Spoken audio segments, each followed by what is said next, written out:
Welcome, Unity of Charlotte, where our mission is to nurture a deep and mature experience of God through the practice of unity principles. And simply put, we are here to love, grow, and serve. And I'm Reverend Pat Dre, and I am so delighted to be with you this crisp fall morning where we had to get out our I see shawls and warm things and mufflers and stuff like that. Scarves mostly, very attractive scarves. So thank you for being with us this morning. And I want you to begin with me, as you already have, in clapping, but now to say our prayer of oneness together.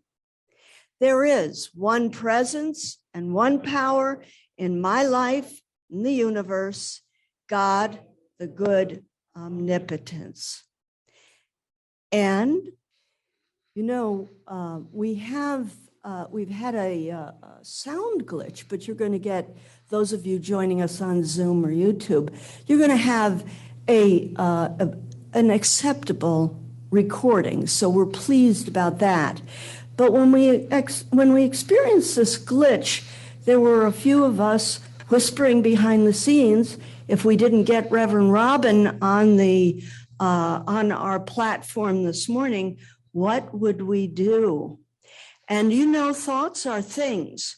So the thought that occurred to this small circle of people was, well, we have the gifts, we've got the wherewithal, and we have the creative inspiration from divine that is built into our system.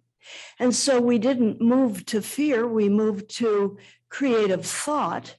And in that creativity, we came up with more than one plan. And I'm pleased to say it's not needed to move to plan B, but it sure is great to not only have a plan B, but a plan C that came out of creative mind in a matter of seconds. And so our speaker for next Sunday is Reverend Ned Green, and he stepped up with Plan B. He said, I'm ready to go, say the word. He said, I just have to run to the car. He probably had a different hat for next week, that he had to get the hat, but Ned liked that one. All right, but you know, thoughts are things, and this is one of our unity principles, that we know and recognize the creativity that exists and flows from the divine through us, and from which there can be no such thing as a problem without a solution. And it gives us great hope and anticipation in a positive way for everything, even the things that first show up as obstacles. We see and we move through them very, very smoothly and very easily because we trust. And that is a kind of faith that we exercise all the time. So remember, as you go through your day and your week, it's not you that necessarily has to come up with the solution. You simply have to know that this is a unity principle and divine order flows in and around us all the time. We are grateful for that. So welcome to those of you that are joining us on Zoom. We have a nice lively group here because they had to suffer in the cold till their cars heated up this morning. And so, you know, we're especially alert, and we're happy that those of you are joining us virtually, because we know technology really has been a wonderful thing, especially over this last year and a half. And it is going to propel us forward. That creativity and technology that supports us is gaining greater hold in our lives in a good way. Now, we do look forward to praying for you for any of your intentions, the things that you are looking for in life, the things that you want more of. And if you are in a situation that you would wish to see a different outcome, please reach out to us through the prayer line that's at the Unity website. It is our great pleasure to pray for you. Also, remember, Silent Unity is always there for you by dialing the 800 Now Pray for a personal affirmative prayer. And for our announcements this morning, we have a community building workshop October 22nd from 7 to 9 p.m. It's a virtual experience facilitated by our very own Michael Brown. You're going to find this very interesting, very informative, and very helpful as an introduction to further workshops that are going to be available through Unity. So Michael, we're so pleased that you're doing this for us on October 22nd from 7 to 9 p.m. via Zoom. And that link is at the website. The Zoom link will be in the newsletter next week as well. So when you get the newsletter, just cut and paste it into your calendar or make a note on your notepad. I happen to have both of those, even though I'm a technology person. Sometimes I like to see it on screen and in writing. Fred's new class, The Principles of Unity. Hooray, Fred. Give him a round of applause. We've heard from Fred a number of times recently, and he truly is a gift to this congregation of Unity of Charlotte. And he is truly masterful on the principles of unity.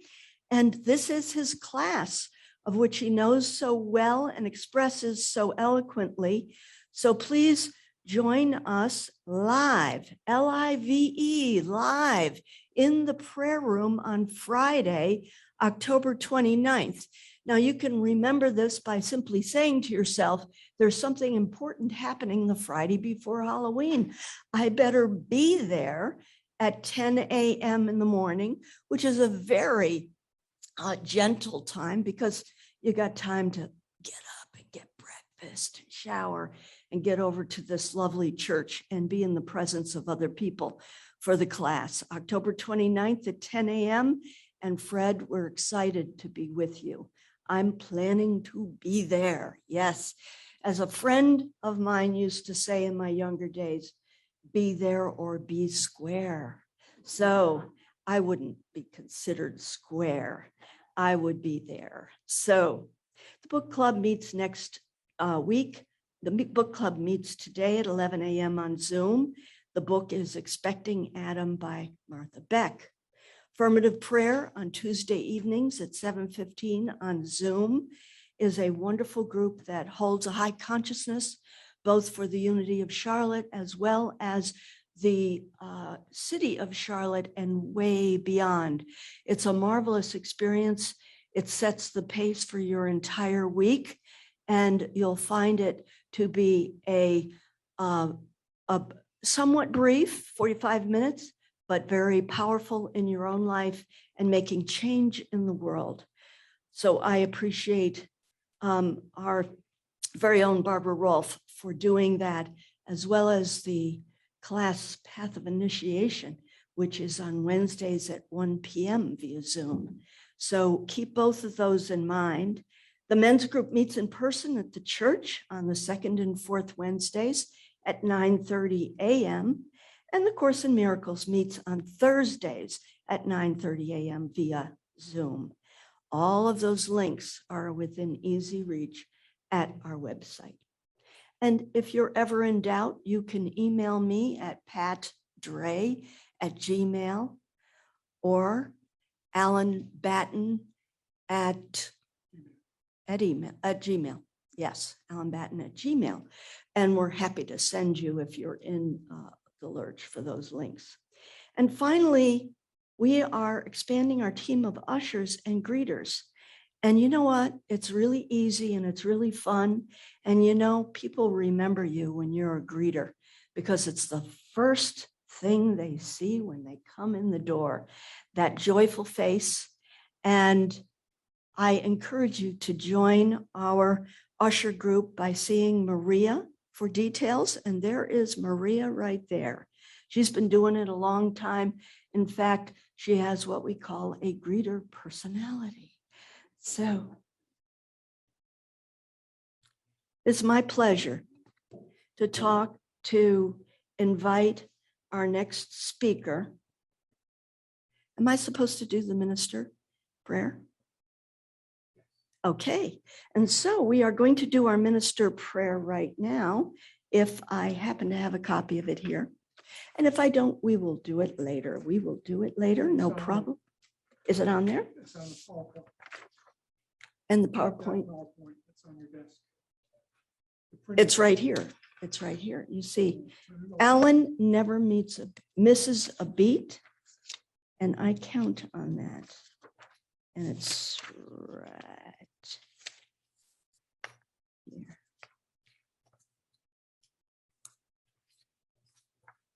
I'm getting prompts, which page it is.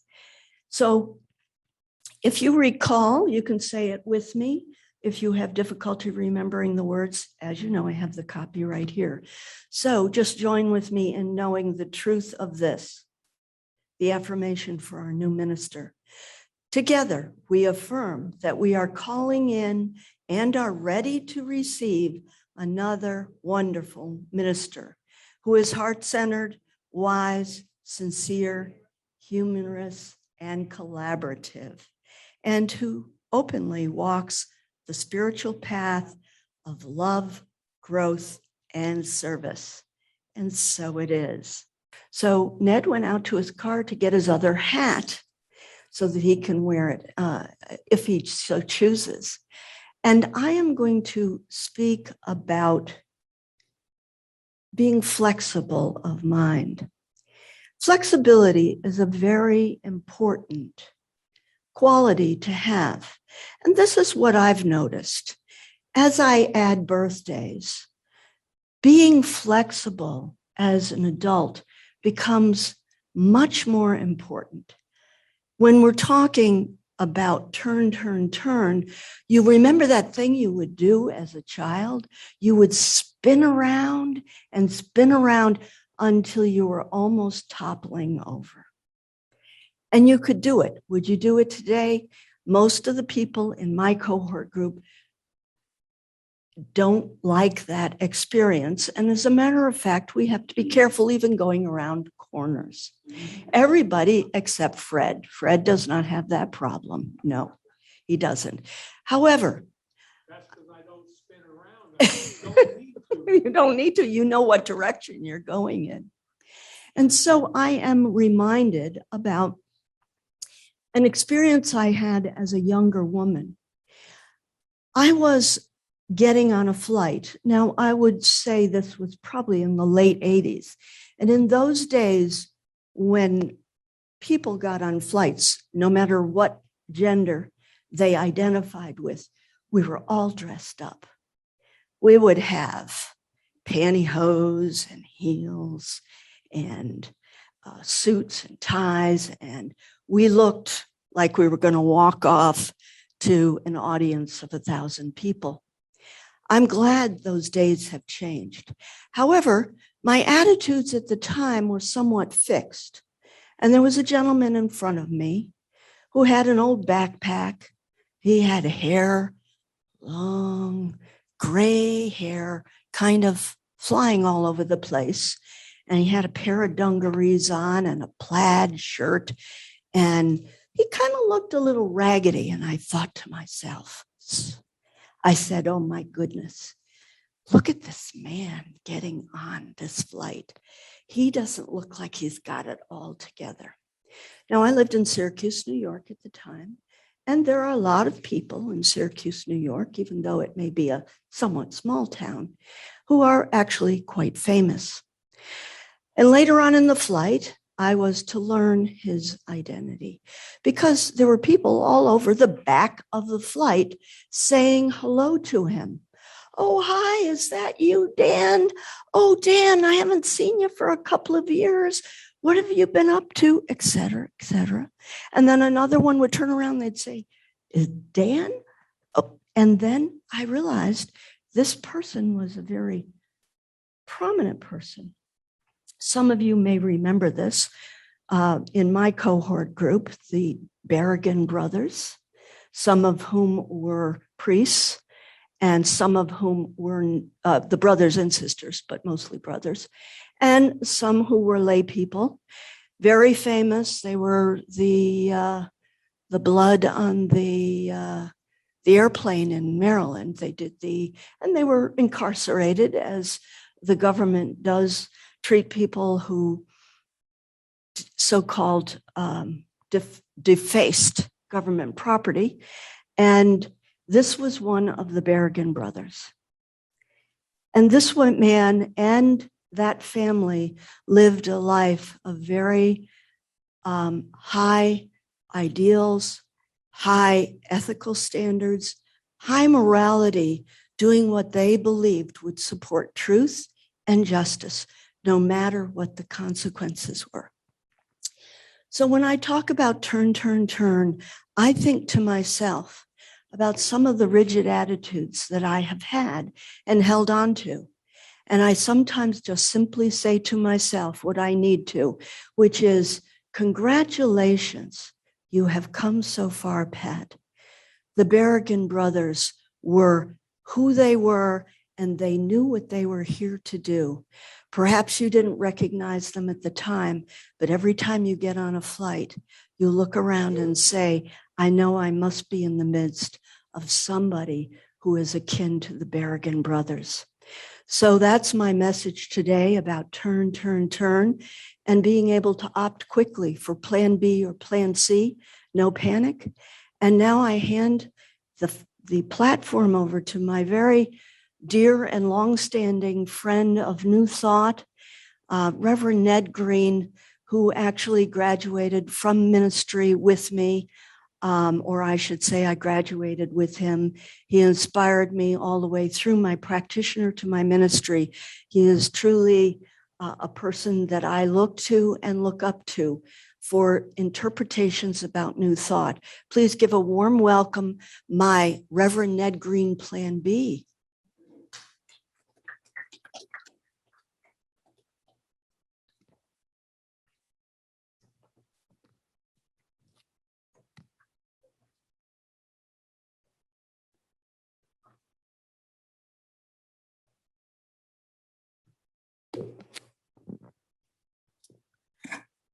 One of the most well-known and beloved words in all of human spirituality is Aum. It is from the ancient Sanskrit language from India and is now also a word in English with two spellings, an older O-M and a more recent A-U-M. And I like that one better because Hindu philosophers tell us that the three sounds of Aum correspond to the threefold nature of reality. And each of the three sounds is associated with a particular Hindu god, and it is the ideas of that particular god that describe that aspect of reality. And they are Brahma, the creator, Vishnu, the preserver, and Shiva, the destroyer. So the first sound, the ah, is with Brahma, the creator. That is spiritual first cause, that infinite energy that is all life, intelligence, substance. It creates from a point of infinite perfection beyond time and space into all creation with a sense of endless joy, beauty, and unconditional love everywhere. So that's the the first sound. The second one, the O, is with Vishnu, the preserver. That is, spirit creates. And there is something that upholds, sustains, supports, excuse me, the creative process itself. It is something that we would, in modern times, call natural law, or scientific law, or spiritual law, depending upon your point of view, but it is really all the same. It is a description of the universal principle of the way the creative process works. That's a second sound. The third sound, the is associated with Shiva, the destroyer. Now, that doesn't sound very positive, does it? But if we look a little deeper and see that in the context of the other two, it really does give us a sense of the wholeness of life. Thank you. And so we have creation from first cause through the universal principle of creation, and then it is into the result, the manifest universe that we see all around us, time, space, motion, and form. And that every person, place, or thing is made out of eternal spiritual energy. And that aspect of us that expresses into time, space, motion, form is not eternal. And that's because anything that expresses into time has a beginning. And if it has a beginning, it has an end. That is, Shiva represents the aspect of creation that is constantly coming into expression, going out of expression, with change in between. That is, the creative process is from infinite perfect spirit through a creative process into constantly changing form in time and space. And this is also the threefold nature of each one of us. That is at the center of our being, that place of the I am. Our Christ self is divine. And there's a universal creative energy that flows through us, and it is guided by our beliefs, our thoughts. And that's the law of our lives. That's the way it works for us, and then into our physical form and into our circumstances. Now, you may notice that there's a certain order of the creative process, from spirit through creation into form, and never the other way around. And so much of our spiritual awakening is moving away from the reverse. That is to look at my circumstances and I say, well, that's the way things are. Therefore, I want to take that as the starting place, and I want to define myself by whatever's happening around me, and therefore that is what I am. But if we work with the creative process the way it works, it is, no, I'm an individualization of spirit. You could say, I'm a child of God. I create from spirit through ever awakening beliefs into ever greater circumstances. It's in that order. That is, it's about not moi.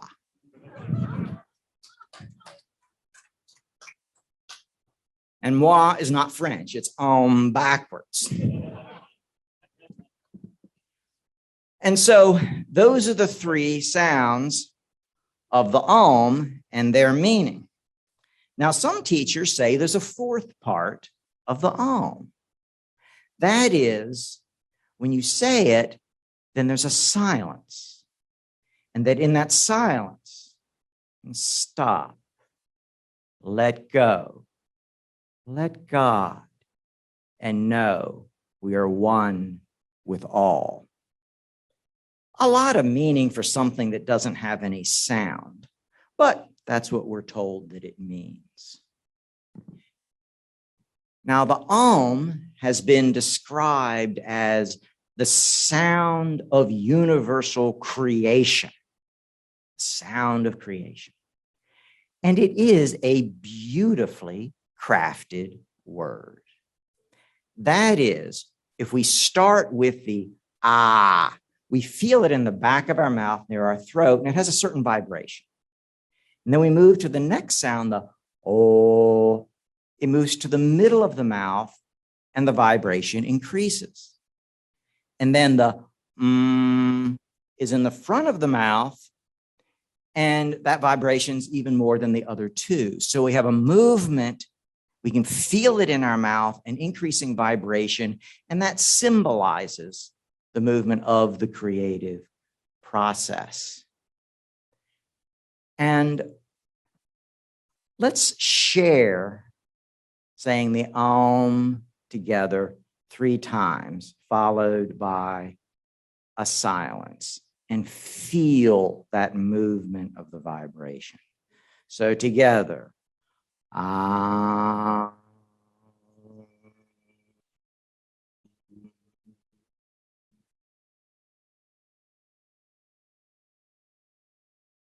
Ah.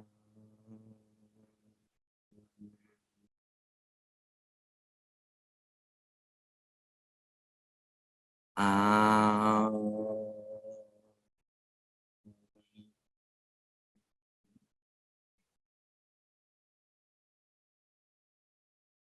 Hey, feel that? Isn't that good? Beautiful word.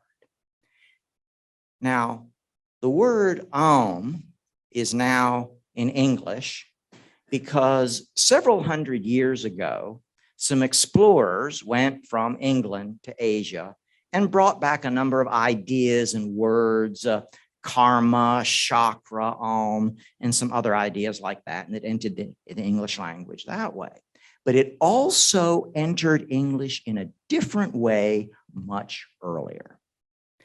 And that is that linguists tell us that as language is used, it changes, it evolves from generation to generation. As people move to new areas, this change is new dialects. It sounds different. And as it continues to change, it becomes completely new languages. That's how we get all these languages. And that we are told that both English and Sanskrit evolved from an earlier language that is the origin of a group of languages called the Indo-European languages. And these are all of the languages spoken in India, and from there through the Middle East, all of those languages, North Africa, and all of Europe. So that's a lot. A large proportion of the world's population speaks an Indo-European language. And in a language group, you will notice there's certain words that are common to many of these languages in certain forms. And Om is one of them that we see it in Sanskrit, and it made it to Latin as the word omni, which sounds kind of like Om. And omni means all, which fits with the meaning of Om. And from Latin, it made it to English as a prefix meaning all. Now, if you're familiar with this New Thought teaching, then you may have heard that spirit is described with 3 Latin-based words. Omnipresent, all present.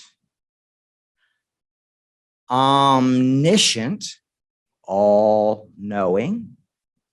And omnipotent, all power. So if you've ever used those words or any word with omni in it, you've used some form of the Om with perhaps not realizing its origin. Now, it is because of the evolving nature of language that has presented a challenge in spreading spiritual teachings throughout humanity.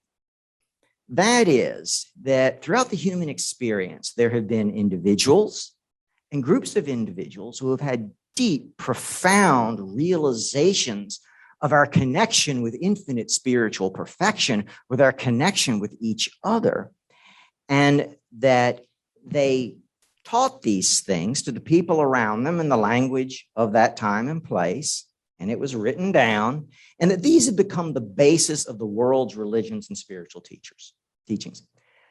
And what happened is, after a while, all of these became archaic, an old-fashioned way of speaking, and then just became another language that people didn't understand. So here was the challenge they had. Well, what do we do? And there's two solutions. One is to translate it into the modern language of that time and place, but there's a risk you might lose the original meaning. Okay, so there's another way.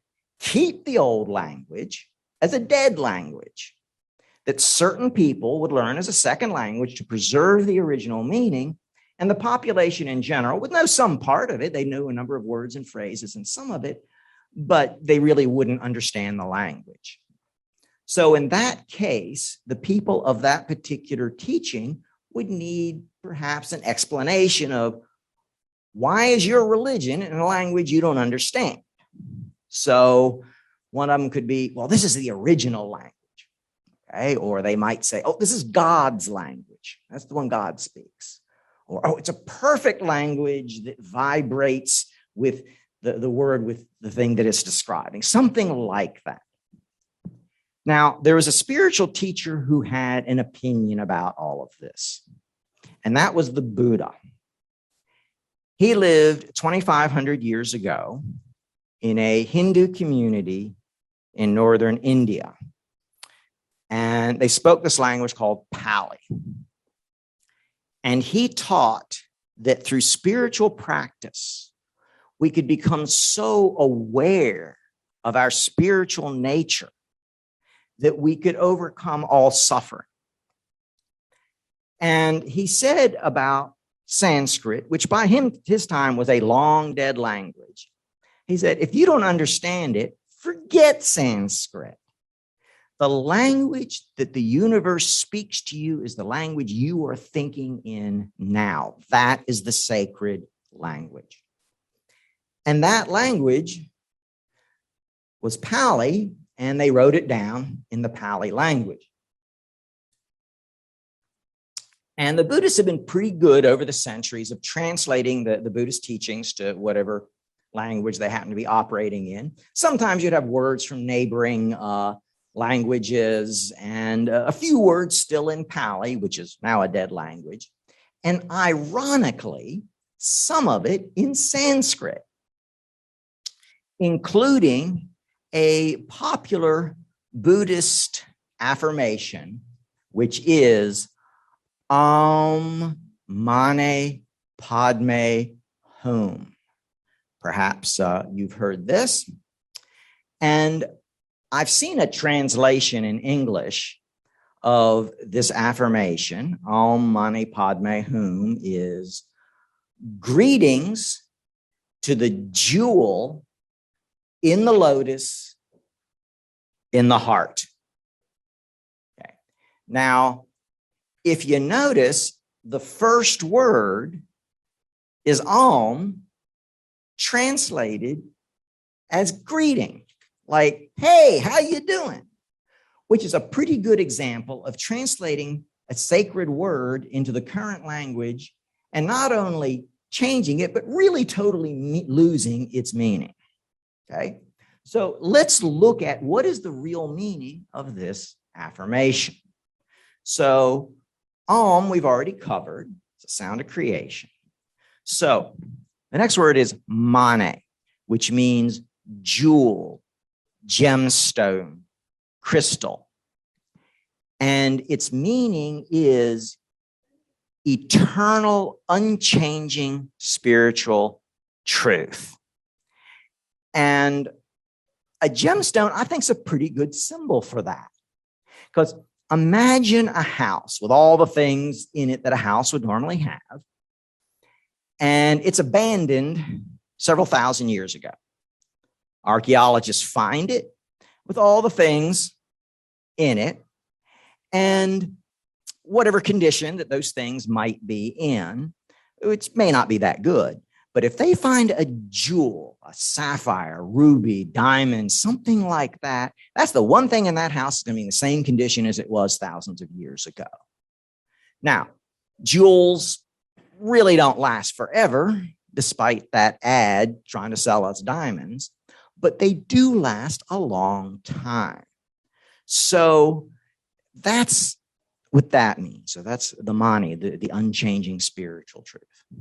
Now, the next one is the blooming lotus flower. And that is a well-known symbol of spiritual awakening. And a lotus, like so many flowers, starts out with the petals all together in a bud. And you see the outer layer of the petals. And that unfolds, revealing another layer of petals. And then as it continues to bloom, another one. So it reveals its inner beauty or spiritual magnificence. And some teachers say that the lotus has 7 layers of petals. And that has an inner meaning. That is, in ancient times, people could say something can go on without end. They could say it verbally, but they couldn't do it with numbers. That's because the number infinity is only a few hundred years old. It's pretty new. But what they could do is they could use the number 7 to also mean infinity. And you see that in a number of scriptures in India, and not just there. In the collection of literature we call the Bible, there's 7s all in it. And they're not really counting to 7. It is the God number.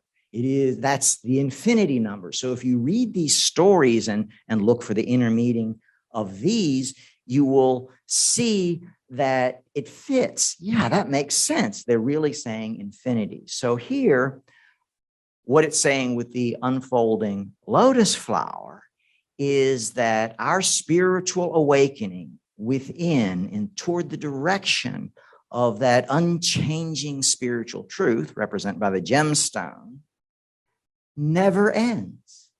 And it never ends because there is no limit to the good, the beauty, the joy, the love, the abundance that spirit can express through us, because spirit is infinite. So that's the Padme. Now, then there's the word home, and that means heart. It also means universal, but primarily heart. Now, that's a well-known symbol. That's your inner self, your deepest sense of self. So then we can look at Aum Mane Padme Hum, meaning this: creation from spirit through the law of the creative process into form, which is the unchanging spiritual truth that we awaken to endlessly in the heart. Okay, see? So it really has a beautiful meaning to it. So let us share saying this affirmation, the Aum Mane Padme Hum, and I have some hand gestures that we can use with it. So with Aum, we can put the hands together like that, okay? The Mani, that's a diamond shape, okay? And then for Padme,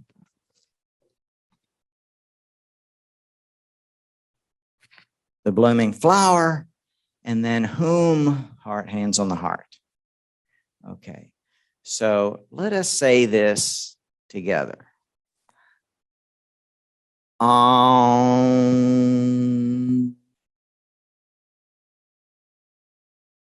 Mane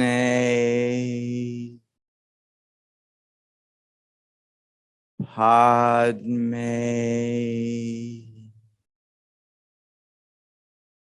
Hum.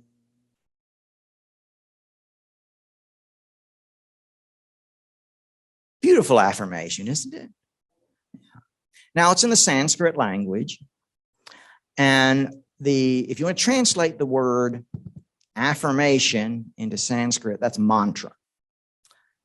But, you don't have to speak Sanskrit. I agree with the Buddha. The thing is that an affirmation is an incredibly powerful spiritual tool. And the language and even the words themselves are not important. It is the meaning behind those words, that's just a tool to get us toward a greater awareness of spirit, our spiritual nature. It's like this, that in this world, all this stuff's happening around us, and it gets our attention. It really does, and it should, because that's why we're here. We're here to express spirit into form. But we can add to that, there's another aspect of reality, that transcendent spirit moving in and around and through us, and that an affirmation can help us do that. It's like, let's say there's someone running a marathon, and they're thinking about their running and their breathing and the other runners, and they're focused on the relative things. An affirmation is to move more in the direction of the way God sees us, more toward that we've always been standing at the finish line. That's the way God sees us. It's in that direction. That's what the affirmation does. That brings us to move with the creative process the way it works. Not the moi. Now, I'd like to close with a short story. One day, a monk wanted to realize the heights of spiritual enlightenment. So he went to the high mountain to talk to the spiritual master. And he said, "Master, how may I become enlightened?" And he said, "You must come into accord with your center." So the monk went out and got a Honda Accord. And he drove to Central Park. And he got out and he walked around the park until he came to a hot dog vendor. And he stepped up and said, "Make me one with everything."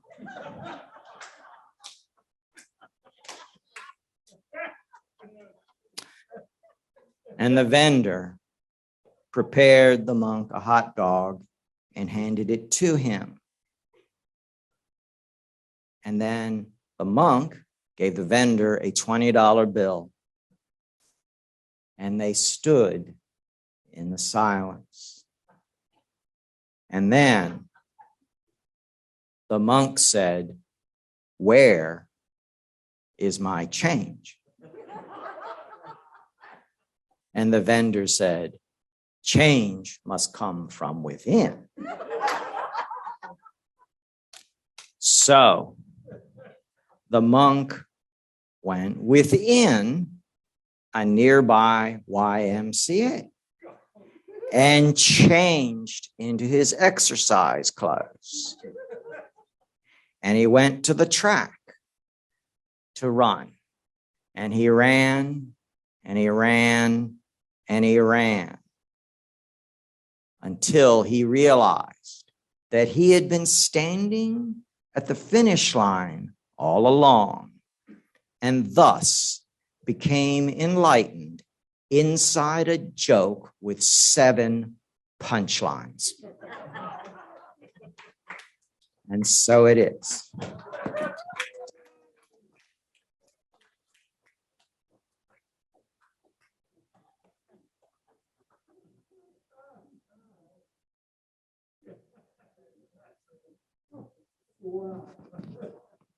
I like the use of the number 7.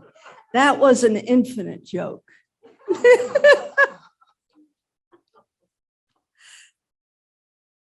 I'm breathless. I really am breathless. the best joke ever, but a phenomenal and memorable talk. Thank you, Reverend Ned, who can get up and speak the truth. Thank you. Yes, a round of applause, please. Yes, beautiful. I am so grateful for you. I asked him, I told him before he got up to speak, in fact, before he knew he was speaking, and I said to him, you know, I think I'm like one of your best cheerleaders. And he said, yeah, I think you are. I said, but if I need to improve, just let me know. My goal is to be as good as you say I am. Just like I tell Tom, I hope that he becomes the man his dog thinks he is. Well, thank you so much, Ned, for living up to what Reverend Robin set for us. Turn, turn, turn. And she had no idea that we were going to really live up to that. And you made such a big difference to us today. Thank you. And now we are moving towards our next wonderful, our offertory. I don't usually say that word, but it's the law of circulation that we live.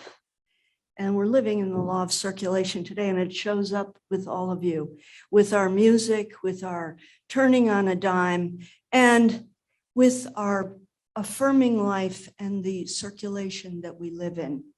And so this is our opportunity to support our church, and we will bring around an opportunity for you to give. And please know we have lots of opportunities for you to be in service for our church. There are many ways to give. You can give today through a check or mail it to 401 East Arrowwood Road. And the other one is simply to use your phone or your computer and use the donate button at charlotte.org. And so right now, what I'd like you to do is hold your gift to your heart and join with me in the prosperity blessing.